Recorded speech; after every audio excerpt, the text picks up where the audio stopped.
approach the one-year anniversary of the war in Ukraine, people in the United States are growing tired of what they describe as unconditional political and financial support for Ukraine coming from Washington. U.S. aid to Ukraine now exceeds $100 billion, with the White House sending an additional $4 billion last week. Today, I'm at a demonstration in Times Square where people are calling for an end to the war and for money being spent on bombs and bullets to be redirected to the needs of the people. When the war in Ukraine began, Western countries, under pressure from the United States, immediately pledged support for Ukraine for, quote, as long as it takes. Anyone who questioned the role of NATO in instigating the war, or the wisdom of sending advanced weapons into a war with a nuclear power, was called a Putin apologist. Politicians directed huge sums of money for Ukraine and levied massive sanctions against Russia without considering the consequences.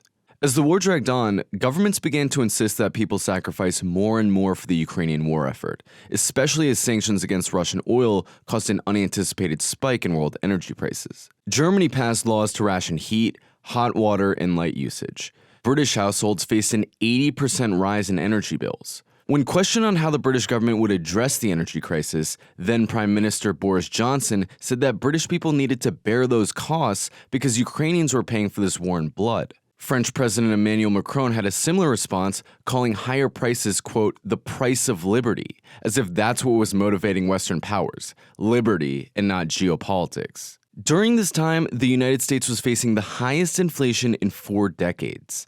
While workers found themselves having to choose between paying their light bill and buying groceries, the Biden administration was emptying out the national treasury for the war. Since the start of the war, the U.S. has committed over $100 billion to Ukraine, a huge portion of which is essentially a direct subsidy to weapons manufacturers who are getting paid to make weapons for Ukraine.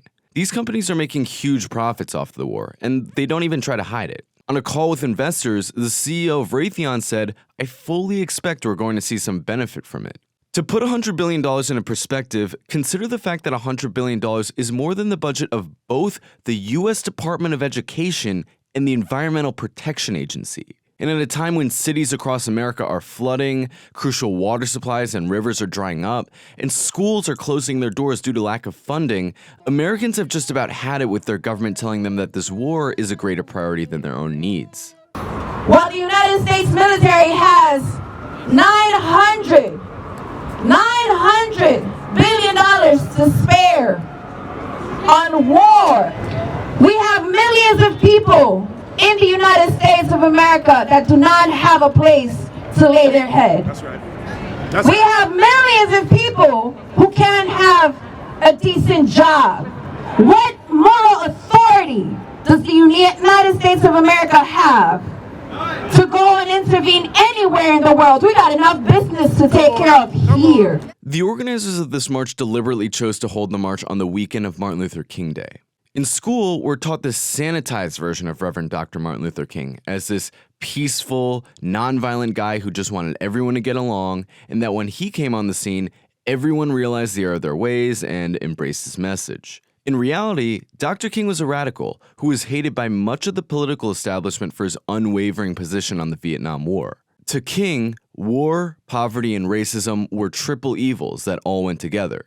Racism is used to dehumanize the enemy and garner support for the war, and then every dollar spent on bombs and bullets becomes bread taken out of the mouths of children, homes that go unfinished, and schools that go underfunded. King famously said that the bombs in Vietnam explode at home. They destroy the hopes and possibilities for a decent America.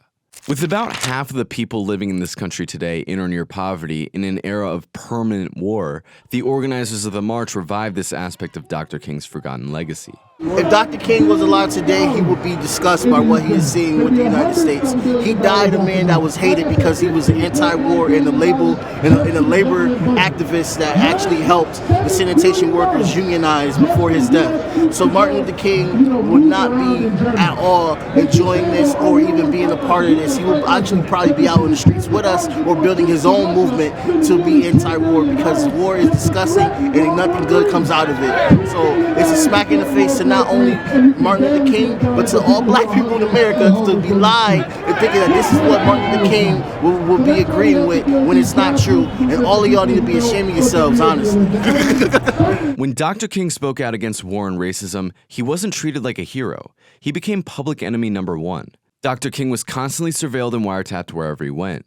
In 1964, the FBI sent an anonymous letter to Dr. King saying that they would reveal compromising information about him if he didn't commit suicide.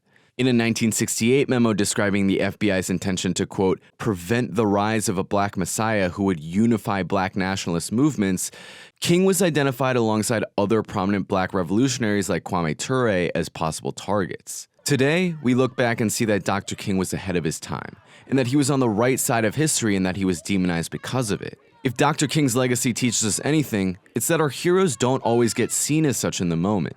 Many times they're demonized, they're slandered, they're attacked as agitators and traitors. Challenging the rich and powerful is never easy. But we don't honor Dr. King by doing what's easy and going along with the status quo. We honor him by saying what's on the side of peace and justice, even if it's unpopular. When I came home, I had to really understand, why did I feel so bad? Why did I think that what I was being told, thank you for your service, but I didn't like hearing those words? Who did I serve? What did it do? What did it actually, was it in service to?